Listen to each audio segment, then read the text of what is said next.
देते को हर देत है जहां तहां से आन, ना दिया वो मांगते फिर यो साहेब सुने नहीं कान।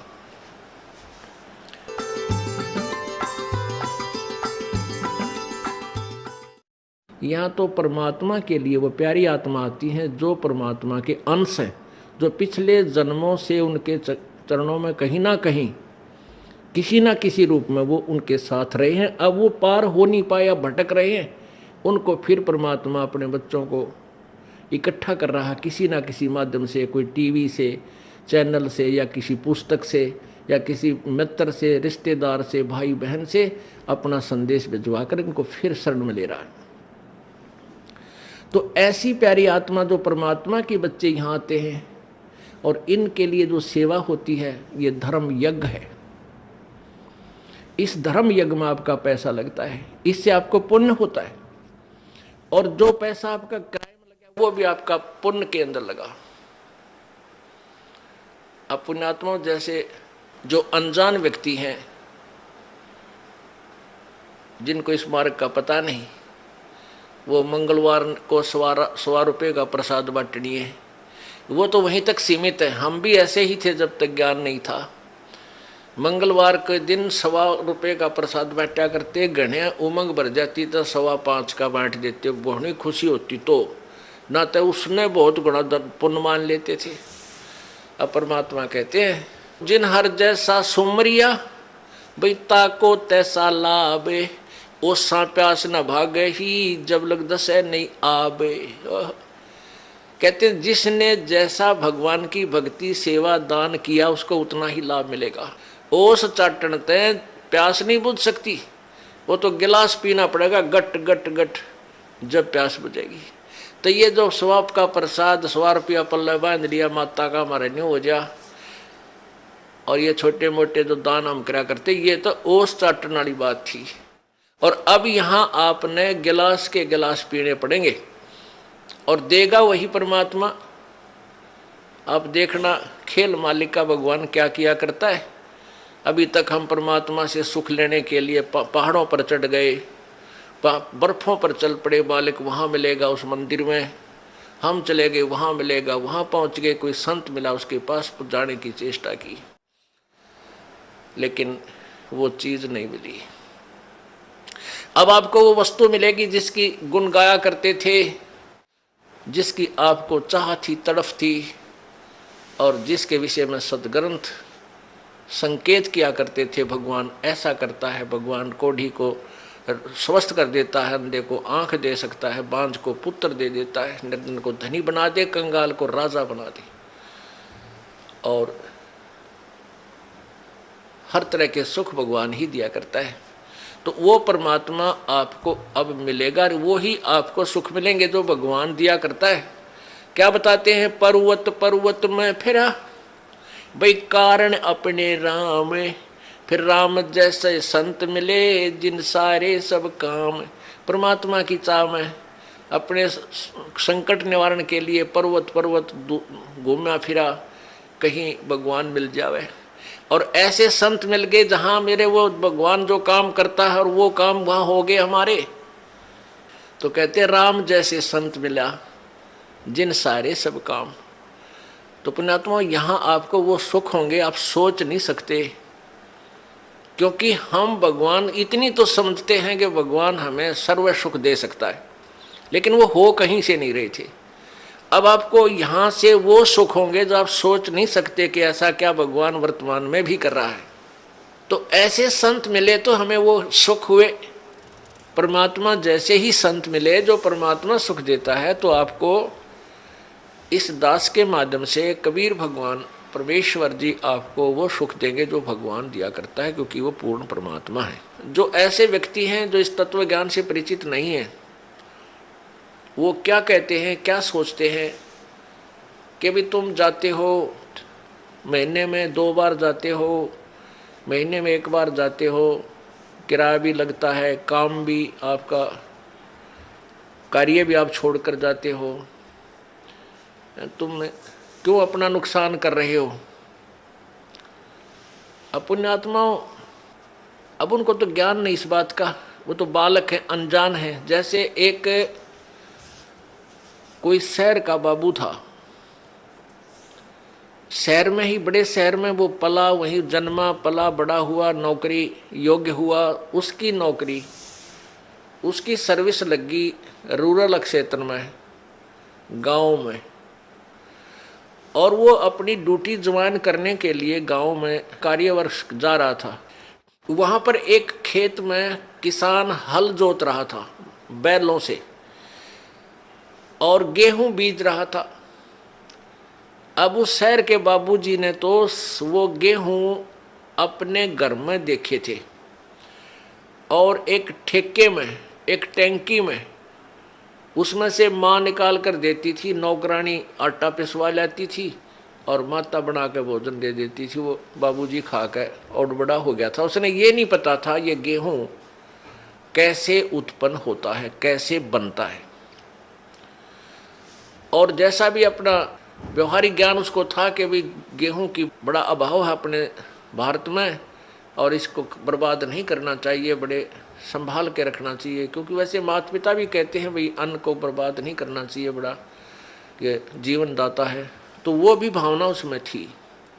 उसने क्या देखा कि किसान एक थैले में कणक गाल के, गेहूं डाल के और एक पाइप के द्वारा बैलों के पीछे हल पर लगे हुए उस पाइप में से और मिट्टी में वो गेहूं डाल रहा है, मिट्टी में डाल रहा है खेतों में, और कुछ गेहूं अलग रखे हैं जिनको दूसरी ट्रेन में वो उठाएगा। तो उसने देखा कि भाई ये आदमी के क्या मिट्टी में क्या डाल रहा है। उसने देखा गेहूं रखे हैं, ये गेहूं ही बीज रहा है। तो उस किसान से कि मुट्ठी से भी उसने देखा गेहूं डालता, उसको पक्का हो गया कि ये आदमी मूर्ख है जो ऐसी बढ़िया वस्तु, खाने की वस्तु, अन्न, गेहूं को और मिट्टी में डालने लग रहा, अच्छा पागल। अब उसको उस बाबूजी ने कहा उस गेहूं बीजने वाले हाली से, किसान से, कि भैया एक बार रोकना। अब किसान ने सोचा भाई शहर का आदमी दिखा है, कोई रास्ता पूछता होगा। उसने बैल खड़े कर लिए, रोक दिया हाल। हाँ बाबूजी बताओ क्या काम है। तो बाबूजी ने बोला अरे तू मूर्ख है क्या। वो शहर वाला बाबू बोला अरे किसान तू पागल है क्या, इस गेहूं को बर्बाद कर रहा है, ये तो बहुत संभाल के रखने का है। ला गया लेक्चर देन जिसा उसने बेरा था बोली पीरियड ने। अब वो किसान ने सोचा यो कितना है क्या बंदर, इसने यो मन ने मुझे शिक्षा देने लग रहा है उल्लू।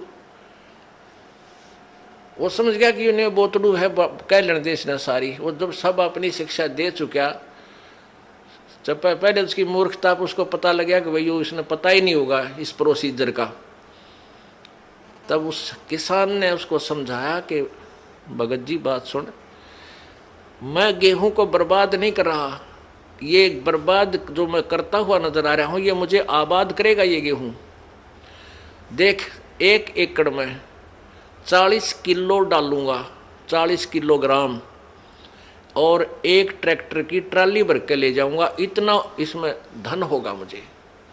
यानी 40 किलो डालूंगा 1 मन, तो मुझे 60-65 मन गेहूं यहाँ से मिलेंगे। अब वो बता रहा था लेकिन उसको समझ में पल्ला नहीं पड़ रहा उस बाबूजी के। अब मैं कैसे मानूं भाई, अच्छा मूर्ख है, मिट्टी में बर्बाद कर रहा है और कहता गेहूं 65 मन होंगे 1 मन के। किसान ने कहा कि आप 4-5 महीने के बाद आना, अप्रैल में, और फिर दिखाऊंगा तुझे ये मैं बर्बाद कर रहा हूं, यही मुझे आबाद करेंगे।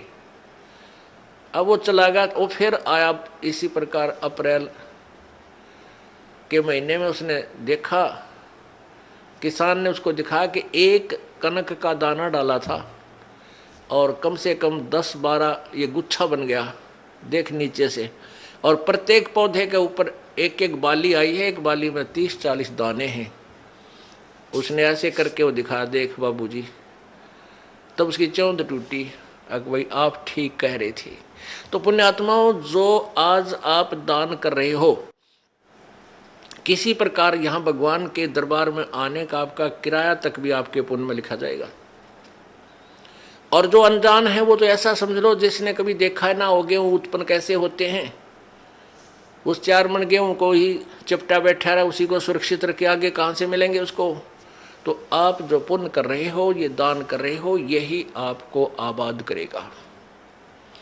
कहते हैं देते को हर देत है जहां तहां से आने, नहीं दिया फिर मांगते फिर यो साहिब सुने ना कान। जिन्होंने देखो आज एक तो इतना गरीब है, फाइनेंशियली इतनी वित्तीय हालत उसकी कमजोर है कि रिक्शा चला रहा है, एक ऐसा है मजदूरी कर रहा है, एक रिक्शा चला रहा है, एक उसके अंदर विराजमान है, बैठा है, दोनों ही मनुष्य। तो पुण्यात्माओं, एक गाड़ी चला रहा है ड्राइवर, एक मालिक उसमें बैठा है और गाड़ी भी मालिक की है। तो इतना भेद यूं क्यों हो गया? क्योंकि पिछले जन्म जन्मांतरों की जैसी भी जिनकी भक्ति शक्ति है, जितना भी जिन्होंने पुण्य किया हुआ है, वो आज आपको ज्यों का त्यों दे रखा है। जिन्होंने पीछे कोई पुण्य किया नहीं, वो आज कंगाल है और एक एक पैसे को मांगते फिर रहे हैं। अब कोई नहीं सुना है।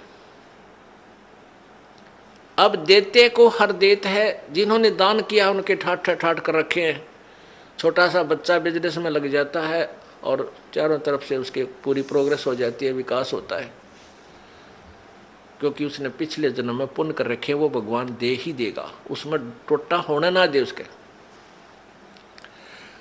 तो इस प्रकार अब आप जो दान करोगे, प्रथम तो आप इस बात से परिचित हो जाओगे कि अब जो दान करोगे उसका बेनिफिट केवल अगले जन्म में लेने की चाह मत रखना।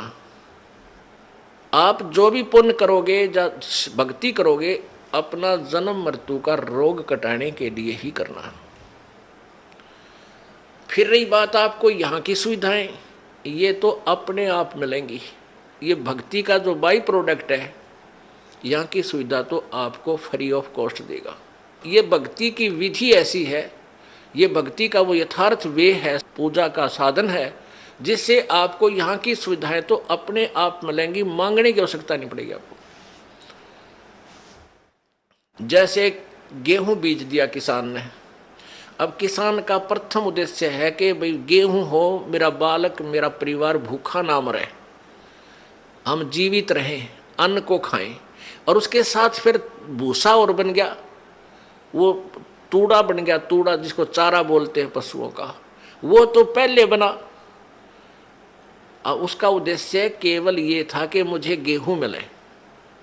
यहाँ भी आप देखते हो कि कई लोग ऐसे हैं पैसे वाले, इतना उनका बड़ा फार्म होते हैं, इन क्रेनों से कटवा डालते हैं गेहूं की बाली बाली निकाल लेते हैं और नीचे वो तूड़ा चारा काट कूट देते हैं, अंदर ही पड़ा रहता है। उनका उद्देश्य गेहूं बीजना ही था।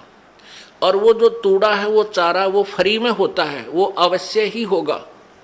तो आप यहाँ संसारिक जो आपके ये कार कोठी और धन सुविधाएं आवश्यकता, ये तो तूड़ा समझो इस भक्ति का, ये चारा आपको आप पे मिलेगा। और असली धन है मोक्ष। जो बाली है वो गेहूं समझो मोक्ष है। हमारा उद्देश्य मोक्ष प्राप्ति रहना चाहिए, ना कि वो चारा ही प्राप्त करना। अगर चारा उद्देश्य रहेगा तो आप परिपक्व नहीं होने दोगे उस फसल को, गेहूं को, और कच्चे कोई पशुओं को डालकर आप भूखे मर जाओगे, कंगाल हो जाओगे। इसलिए हमने इस प्रोसीजर को पूरी तरह समझना है, और वो समझाने के लिए आपको यहाँ बुलाया जाता है।